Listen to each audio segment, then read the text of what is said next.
My name is Feruza Winiche Salisu. I work with Wilde Ganzen Foundation as a project officer on the Giving for Change project. The communities of practice is one of the focus areas of the Giving for Change project, which one seeks to promote local philanthropy.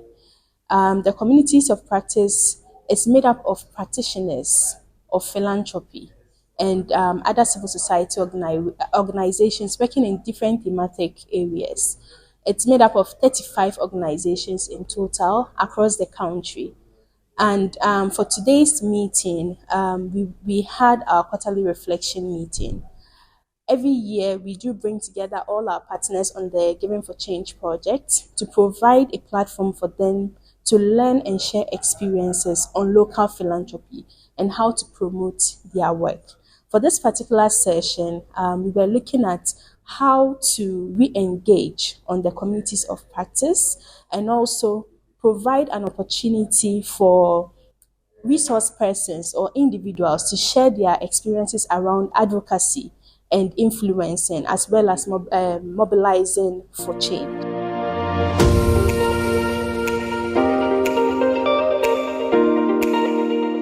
Today we are meeting because we have this quarterly meetings. So this is the first quarterly meeting we are having this year.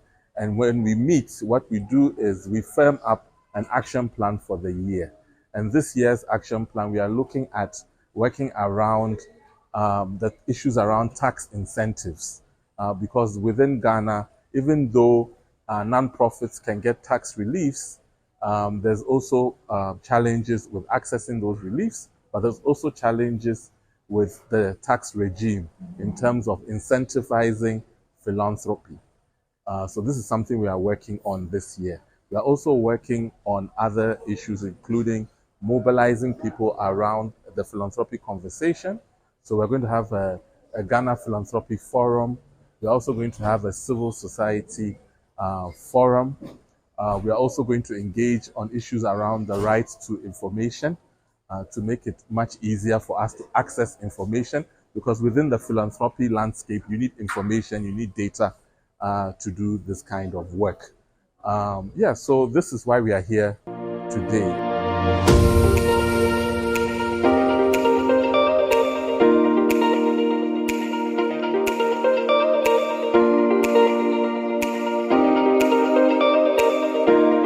Girl Shall Grow is part of Star Ghana's COP and Giving for Change projects. We've journeyed with them for over 3 years now, and today has been another wonderful session. The reason being that we are being strengthened in one way or the other to help our organization grow, to be able to partner with other organizations, and to be able to generate funds internally. This is what we call local philanthropy, and local philanthropy is what is sustaining most of our organizations. And today we are being advocated, or we are being admonished to take it a step further. We are being encouraged to strengthen our relationship with people we solicit for funds from. We are being encouraged to build good bond with the people we work with, so that raising funds from them locally will not be a problem at all. And I think it's going well.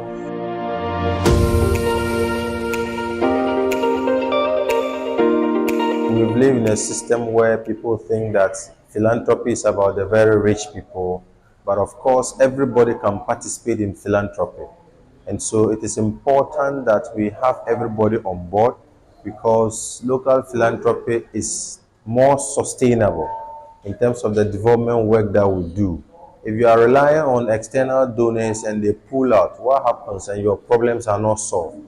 And so as an individual and as a person working within an organization, I see local philanthropy as the more sustainable pathway for us to undertake, and so that we can be able to address all the numerous challenges our communities are faced with.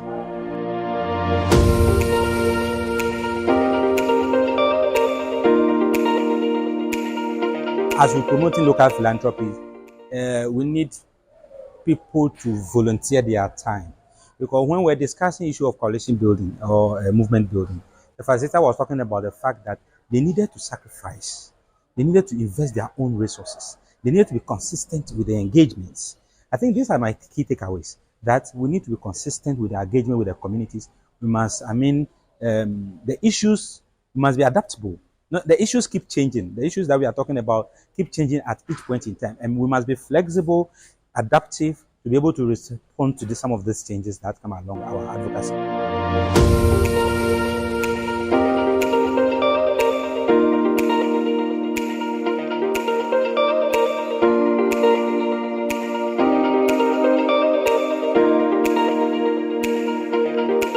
Advocacy is a process.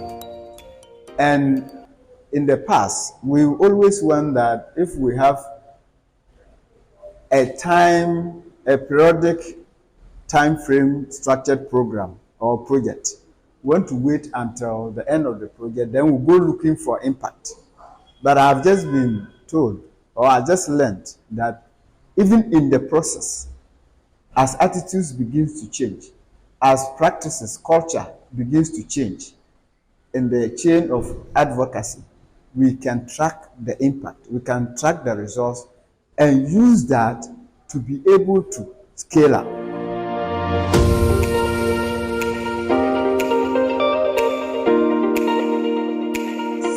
What we are trying to say is that government, in their policy formulations, should recognize philanthropy as something we need to embrace now, the situation in which we are.